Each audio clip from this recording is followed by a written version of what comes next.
les chemises à carreaux. Les chemises à carreaux, on n'avait pas de tissu à cette époque de mon après-guerre. Il s'est trouvé que ma mère avait un vieux coupon de tissu écossais vert, violet et mauve. Ça a été une première chemise radicale. Elle nous a fait 3 chemises dedans. Et le Pierre de Jean-Pierre Pitoef, qui était tailleur, avait un tissu violine qui se rapportait un peu avec, et il nous a coupé 3 pantalons pour aller avec. Et on a eu celui-là. Je vais raconter l'anecdote des chaussures de basket. Tout le monde, pareil, veut mettre des baskets pour venir danser. C'est pas pratique du tout, c'est plus facile des petites chaussures. Mais nous, on avait des baskets à l'époque, parce qu'à l'époque, il fallait des bons pour avoir des paires de chaussures. On avait des chaussures à semelle de bois. Du bois, c'était coupé un peu de chaque côté comme ça pour pouvoir plier, ou alors, on avait une paire par an, hein, ou alors une paire de chaussures à semelle de crêpe très très épais, mais on ne pouvait pas danser avec ça. On s'est donc inscrit avec Jean-Pierre Pitoef, tous les deux, à l'époque du Lorientais, avant qu'on ait monté le numéro des radicales, on s'est inscrit à un club de judo, et on a eu un bon par la mairie pour avoir une paire de chaussures de sport. On avait bien acheté des paires de chaussures de sport, c'était ce qu'il y avait plus léger, c'était les paires de chaussures de basket, il faut que c'était pas épais et lourd comme maintenant, il n'y avait pas grand chose comme caoutchouc, alors c'était léger comme tout, on a acheté des paires de basket, tout le monde après a trouvé ce truc sympa, c'est des couilles pour s'inscrire dans les clubs de sport, acheter des on avait droit à une paire par an, hein, attention, on a été acheter le genre de basket, et on s'est mis à danser en basket.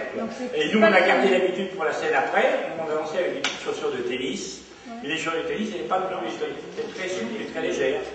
On a dansé avec ça parce que c'était pratique pour la scène, ça ne glissait pas, c'était plus facile pour l'acrobatie. C'est des films français tournés dans les années 70 avec des figurants français, habillés en costume comme vous l'avez fait hier soir, habillés et qui ont été tournés la plupart en France.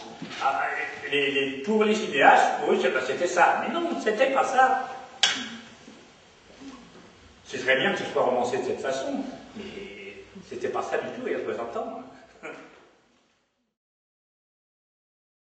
Je commençais à danser, bien sûr. Ma mère m'avait appris la valse. Et on avait commencé à danser avec les copains des premiers. Alors que j'avais des copains qui avaient 17-18 ans.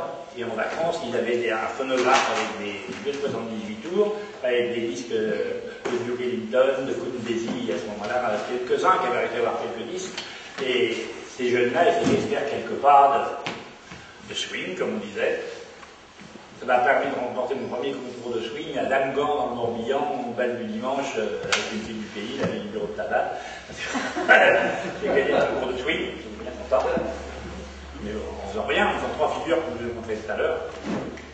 Par contre, je suis monté sur Paris, après rentrer aussitôt, ça a été en 1946, l'UTR qui a ouvert l'Orientais, c'était tous les soirs, tous les après-midi, et là, on a vécu la téléphone pour nous, c'était la révélation.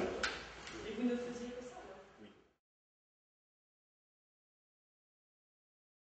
Alors la danse bebop, rock, elle est de quelle origine? Elle est origine des Caps de Saint-Germain-des-Prés, de l'Orientais. Alors le livre, parce que moi j'ai toujours entendu. Ah ben oui, mais non, mais bien sûr, non, mais justement, c'est par rapport, on en a parlé hier, vous avez entendu dire, vous l'avez lu dans des articles de gens qui ont écrit sur un article qu'ils avaient lu, c'est l'homme qui a vu l'homme, qui a vu l'homme, qui a vu l'autre. Moi je vous explique pourquoi je l'ai vécu exactement comment ça s'est passé. On a évolué comme ça, tout simplement. Alors, le Lindy, c'est l'ancêtre du rock'n'roll. C'est l'ancêtre, oui, si on veut de cette danse-là, sans qu'on soit passé par le Lindy. On n'a pas connu le Lindy. Oui, d'accord, mais c'est pour bien comprendre. Oui, ça date d'avant. Ça date d'avant nous, le Lindy. Mais nous, on ne l'a pas. Vous savez, les courants de danse, comme les courants musicaux, ça se mélange sans avoir besoin de se voir et puis d'étudier ce que fait l'autre. C'est une époque qui évolue comme ça, sauf que nous, à l'époque, on n'avait pas de télé pour les voir, pour voir les autres et voir ce qui se passait. Alors, il est possible qu'on ait vu qu'il y a un des copains qui a eu l'occasion de voir un mec danser, qui lui, peut-être ça ne change pas trop danser, mais faire une deuxième figure, nous a quitté. Mais nous, on n'a jamais vu en Allemagne danser dans les choses américains. On a fait un tabac, c'est jamais autant vrai. Ah, pour eux, c'est du disturb. Tout ce que vous pouvez marcher, développer en France, tout est parti du hip-hop.